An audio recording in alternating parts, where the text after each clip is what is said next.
All right, let's be honest. Is there something else you're supposed to be doing right now? Do you have a paper due in 10 hours? Is there a stinky pile of laundry slowly inching its way across your bedroom floor? You should be doing those things, but instead, you're here listening to me lecture you on YouTube. Wait. Don't go away just yet. The next 5 minutes will be the most productive bit of procrastination you have done all day. And you're not the only one procrastinating. Thanks to a suggestion by one of our viewers, today's episode of WellCast is going to bring you a 3-step program to wrangle your monster of procrastination into submission. About 20% of the population identifies themselves as chronic procrastinators. People who constantly put off the things that they really need to do. And that is because procrastination is about lying to yourself. You know, telling yourself, I'll have plenty of time to finish that paper tomorrow, when you know you are way behind. In a recent study, 2 groups of university students were assigned to write 3 papers in 3 weeks. Group A was given the opportunity to turn in all 3 papers in at any point during those 3 weeks. Group B, on the other hand, had strict weekly deadlines for each paper. Ultimately, the ones who did the best on the papers were the ones given the strict deadlines. Group A, the students who had to pick their own deadlines, they did pretty poorly. Clearly, humans are not the best at regulating themselves. So, when it comes to procrastination, you have to trick yourself into getting the job done. And this brings us to our WellCast 3-step method for stopping procrastination.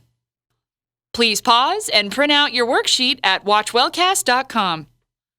Okay, are you ready? Step 1. Eat an elephant. Hey, how do you eat an elephant? 1 bite at a time. Look, what I'm saying is, you need time to digest, or you're going to make yourself sick. Reward yourself for getting through parts of the project, rather than waiting to reward yourself after the whole thing's over. Okay, procrastinator. Think about that one project that you really need to get done. But calm down. Instead of letting it overwhelm you, organize that project into small, bite-sized, manageable segments. Think about what needs to get done and write down what you're going to be doing to tackle this project hour by hour and make it specific. By breaking down this giant project into smaller tasks, this elephant will become a lot less daunting. Step 2. Pick out the Itsy Bitsy Goblins instead of going for the whole dragon. The hardest part about starting any project is always starting the project. A good way to get around this is to start a project off with the task you like the best. Listen, when you do something that you like, your brain releases dopamines, which makes you happy. Maybe it's decorating the cover of a report or writing a snappy intro into an otherwise incredibly boring paper. Step 3. Ignore the Siren Songs. Seriously, this step is straight out of Homer's epic poem, The Odyssey. In The Odyssey, our protagonist Ulysses is trying to get home.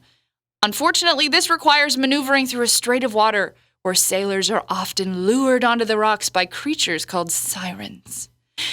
Instead of giving up, Ulysses instructs his crew to tie him to the mast of his ship and for all of them to plug their ears.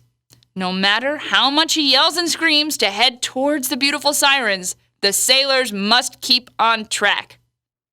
We're not saying that you need to actually tie yourself up to anything, but you should plan to clear any distractions that will hamper your ability to procrastinate later. For example, if you're a sucker for Facebook or online video games, have your parents or your roommates change the internet password to keep you on track for studying. The less temptations you give into, or have the ability to give into, the better you'll be at acing that exam. Okay, kiddos, let's recap. The best way to get around procrastination is to trick yourself into doing the work. It's true, though. We recommend that you do this in one of 3 ways. Number 1, breaking your tasks into segments. In other words, you go ahead and eat that elephant.